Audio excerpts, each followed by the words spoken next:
Let's shut up. Let's get to it. Christopher Taylor of a fantastic Brooklyn band by the name of Grizzly Bear right here on Knobs.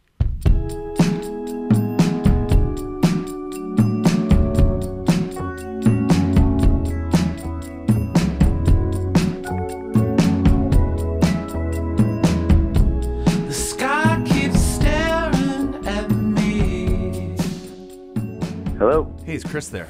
Hey, what's up? It's happening now. How you doing, man? I'm good. Thank you so much for taking some time to talk today. No problem. No problem. Crazy busy, I take it. Yes. Yes, as busy as one could be, really. But I'm getting pretty used to it, so keeping a cool head. Yeah, I'm sure you'd have it no other way, really. A guy like you likes to stay pretty busy. I thought it was kind of ironic that we were going to talk a couple days ago, and you said you've done, 2 interviews in the past 2 years, and they both landed at the exact same time? Yeah, it was so weird. I was like the last thing I thought would conflict with my schedule, and I remembered. It's not you, it's just me. That's just the way that my life works, bro. It's okay. Oh, okay. So just a real quick little intro. The show is called Knobs, and it's all about on-stage and in-studio setups. So this is really just a chance for us to kind of talk about your craft and some of the gear that you use. And I know that you were kind of cool with it because it gives us a chance to, as I say on every episode, to kind of geek out or nerd out and talk about the stuff that we're doing all the time. Yeah, exactly. So cool. what most people might not know about you, and this is a really, really important factor to go along with today's little chat, is that not only are you a fantastic musician and performer, but you produce as well, don't you, Chris? Yeah.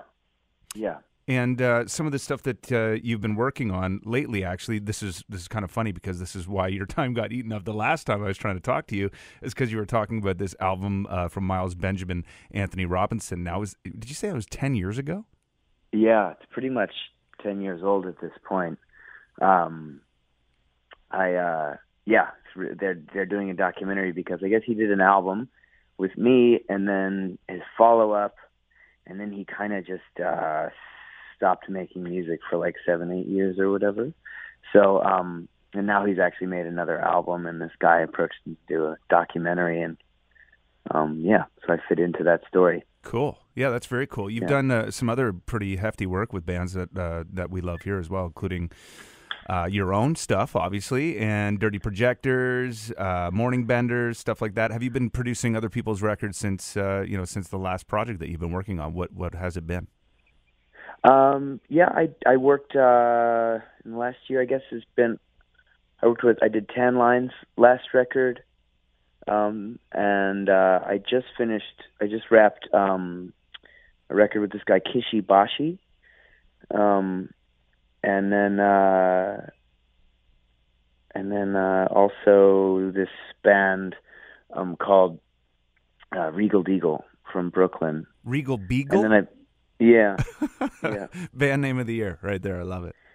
Yeah, and then currently I'm working with this artist named Lauren Kramer, and he only has one song out, but we're doing his album right now. Very cool. And then working, trying to finish up my second solo record, the CANT project, and then also just working on writing a Grizzly Bear record at the moment. So about 3 albums at once right now, which is pretty substantial. But it's working. I'm just sort of scheduling it so that everything isn't always on top of each other, but consistently, And you're working away at. So you're working out of LA at the moment, right? Yeah, I have a studio here. And I'm glad that you brought up the CANT stuff too, because I know that the first record, anyway, is this the new record that you're doing? Are you still putting this out on your own label? Because you had Terrible Records running there for a little while. Is that still up and running and doing its thing? Yeah, absolutely. Yep. I believe the plan is to release it with Terrible. Yeah, that's what we're thinking. But I have to finish it first and see, make sure it fits. But yeah, definitely Terrible is still very much active. Excellent. We just released the Empress of record and also the Leaf record, which came out this last fall. Cool. So if it's okay with you, I'd like to take it back just a little bit here, and I'm not going to try to eat up too much of your time today because I know how busy you are. But I do want to talk about No, your my pleasure. kind of your beginnings, really, because as you know, some people might see you on stage as far as you playing, bass and doing some reed instruments. What was your original craft? How did you start playing music? If you don't mind taking us back just a little bit. Yeah, when I was like 11 or so, I started playing clarinet because I wanted to learn saxophone, and my teacher made me learn clarinet first. And then I had to play that for like a year, which I was kind of resentful of at the time. But then finally got to play saxophone, and then just got real serious about that, and kept basically got real involved as I could be, at least in Washington. In Seattle, Washington, just playing jazz and playing in a lot of big bands and kind of all city big bands and all state big band eventually. And so yeah, I was just very serious about the jazz thing, and was doing I guess pretty well at it. I definitely practiced a lot and had my eyes set on that. And then I moved to New York to basically continue pursuing jazz. And then in the meantime, picking up flute and clarinet and other bass clarinet. So how did you, I know that this story will connect itself in a little bit. I'm sure we'll make that connection. But how did you get involved with Ed and the guys from Grizzly Bear after, being kind of this, this jazz musician? Chris and Daniel all also come from a jazz background. So I actually met Dan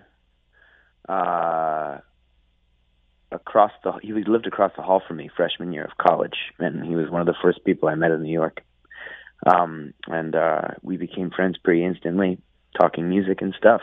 I then met Chris a year later through just jazz gigs and stuff, and I would hire him a lot as the drummer for my sort of small quartet for gigs we had. And Chris he met Ed somewhere in Brooklyn at a party or something, and they started working on Horn of Plenty together. And then once that album was finished, they wanted to make a live band, so Chris said I would be good because I played a lot of instruments and a little bit of bass and could sort of sing, and so I could cover a lot of basses. So I guess I got hired because I was a multi-instrumentalist and a friend. Mm-hmm. And then Dan joined the band like about 3 or 4 months later, and that's kind of it.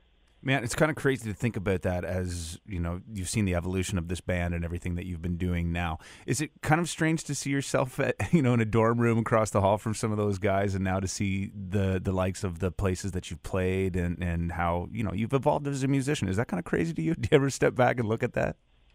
I think about that a lot, maybe too much. I don't know. I always think about like how sort of surreal that, that it could grow past anything other than just an album, that it would take us, traveling so much and I feel exceptionally lucky that it's gone as well as it has, and I think I constantly scratch my head and think, wow, this is really weird and surreal. I probably could use to think like, yeah, this is like, where I'm supposed to be, or something more confident and steadfast. But I'm usually just like, wow, this could evaporate in any second, and I just can't believe that it's happening right now. So, well, it's nice to hear that you're at least a lot of gratitude. Yeah, I was going to say it's nice to hear that you're at least humbled by it, because I remember for sure. Hearing this band for the first time. In fact, I interviewed Ed way back in the day. Now, this was just as Yellow House was being released, and you guys were in Toronto. And I know that you played Ontario a lot, actually, in the early, inception of this band. And you guys were touring with TB on the radio, and I think it was probably like the first big show at the Opera House, I think. And I remember telling everybody, you guys got to go see this band live, because I was more or less enamored with looking at your setup on stage.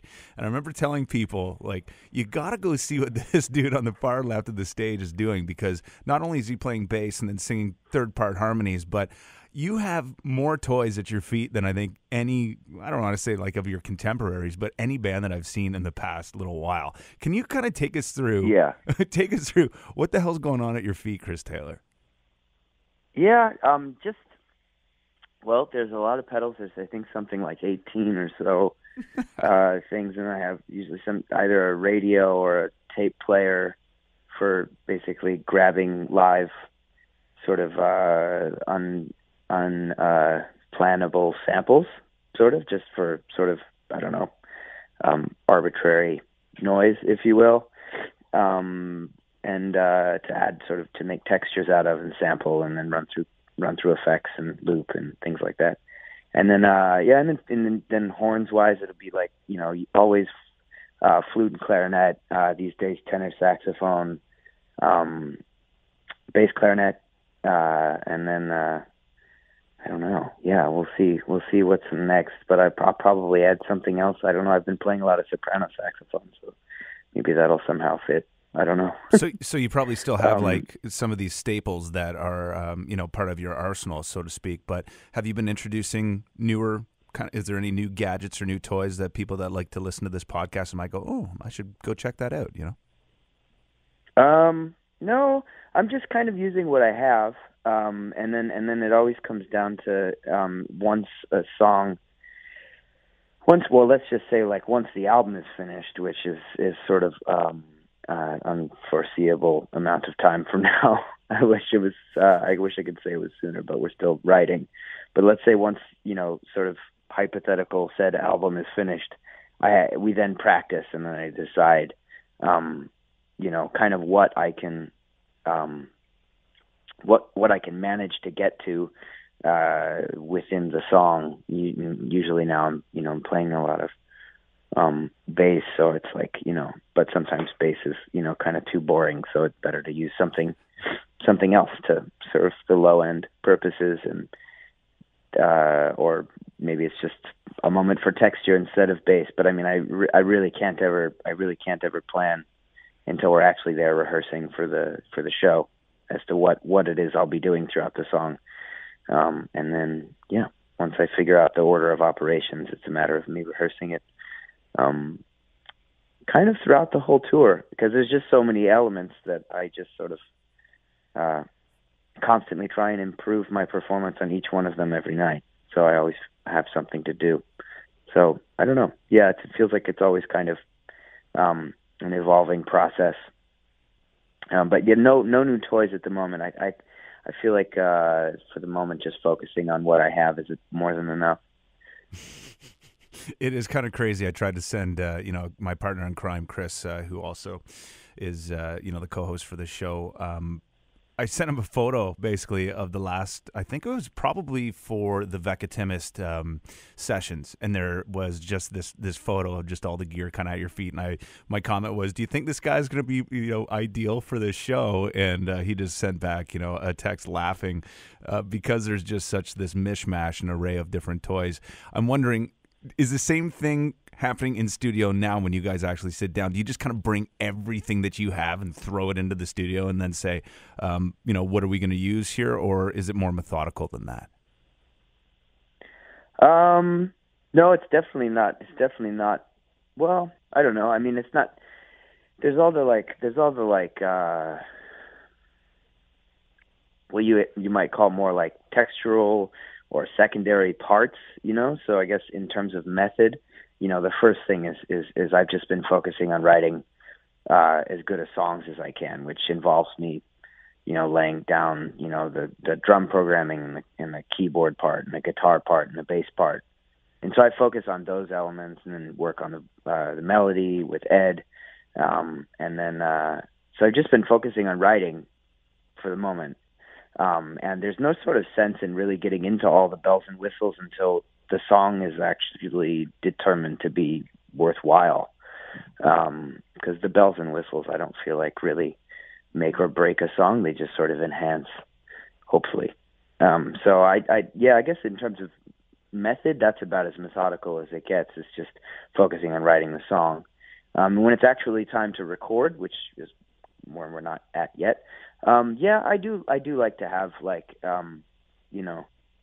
a lot of different things around to, because I sort of think in a, I guess because I've been building piece by piece, like I don't really buy a lot of gear all at once. So because I've been building piece by piece, it all seems like really familiar to me. You know what I mean? If you sort of built a car from every bolt up, you look inside and it doesn't really look like a mess of tubes and metal. You know, it really just looks like I don't know. I don't really see it as a lot of stuff. So when we're working, I sort of think about all of it available at all times. You know, I know you're a Rickenbacker guy. Is there one piece of the puzzle that you couldn't do what you do without that particular piece? Is there, maybe it's one particular pedal? I know you're a Mooger Fooger guy, but is there anything in particular that you just really couldn't do a show or a record without? No, definitely not. I don't really believe that gear can make or break a musician's ability to like make something beautiful. But I mean, yeah, if all my pedals burned up in a fire, I would just find a different way to play things. I'd probably be bummed out for a sec, but I would just get over it and move on. And yeah, I don't know. How about a tuner? Does a tuning pedal help? Yeah. No, I mean, I can use my ears, Yeah. It's just, yeah, no. But yeah, I'm sorry. I don't know. I don't know. No, it's okay. Which had a single one out. But yeah. No, that's cool, man. I know that some people are just like really, we had Nick Harmer from Death Cab on, and he was just saying, the tuning pedal is pretty integral there, but as far as anything that you've been doing, I guess when you're coming from a freeform kind of jazz background, you could throw anything up and make it sound special, and that's why we're talking to you today. Well, you can try. I mean, and then also the, I don't know, as kind of unexciting as it may sound, I was just thinking, actually, like, it's not that I couldn't do without it, but just like a laptop is so incredibly powerful. If I had to have just one thing, I could kind of make music with a laptop. If I had to have one thing, as sad as that may sound. Any of these other things, they sort of have they sort of, I believe they make, like pedals or outboard gear or like beautiful instruments. They make for a special sound. But as far as sort of creating music, from the beginning, a laptop is so incredibly powerful these days. You can really kind of figure out how to harness the power of that as best you can, and exploit it. Mm-hmm. You can get pretty far. But yeah, I mean, nothing really beats nice and special, unique sounding equipment. So yeah, I have a lot of that. But yeah, Desert Island. If I had a laptop, I'd find a way to make a record. Are you? If I had. Are you a Ableton guy, or are you a Live guy? Yeah, I use Ableton and Pro Tools all the time, and then like Logic. I'm actually working in Logic right now on a session. So I pretty much like to just go between the three of those, generally speaking. But pretty much all of them all the time. Nice. Okay, so I'm not going to keep you for much longer, but I would be, I'd be upset with myself if I didn't ask about the next Grizzly Bear record. So where are you at? I know when was Shields? Is Shields like 5 years ago now? I mean, it might as well be. If it isn't 5, I think it's 5. It's like way too long ago, that's for sure. Yeah, that's confirmable. Yeah, I think it's 4 or 5 years ago, and I mean, I still listen to all of your, the back catalog. I still go back to Horn of Plenty often, actually. But it's funny, to think of how the records have evolved and right up to the last one. And I think that you have been garnering more attention with each and every release. So I don't want to put any pressure on you, but like 4 or 5 years, this one has got to be the monster record. Let's talk about the brand new Grizzly Bear record and what's happening there. Well, I mean, it's just been too long. I would have liked to do a record a lot sooner, but the other guys in the band needed time to do life things and stuff. So it's just been sort of waiting on everyone's schedule to kind of coincide, both just in respect to life, and also just in respect to creatively and people being interested in working on music together. So I'm happy to say that that's finally seeming to it's seeming to move now, and we seem to be underway. We're just at the writing stages now of trying to make a record. I mean,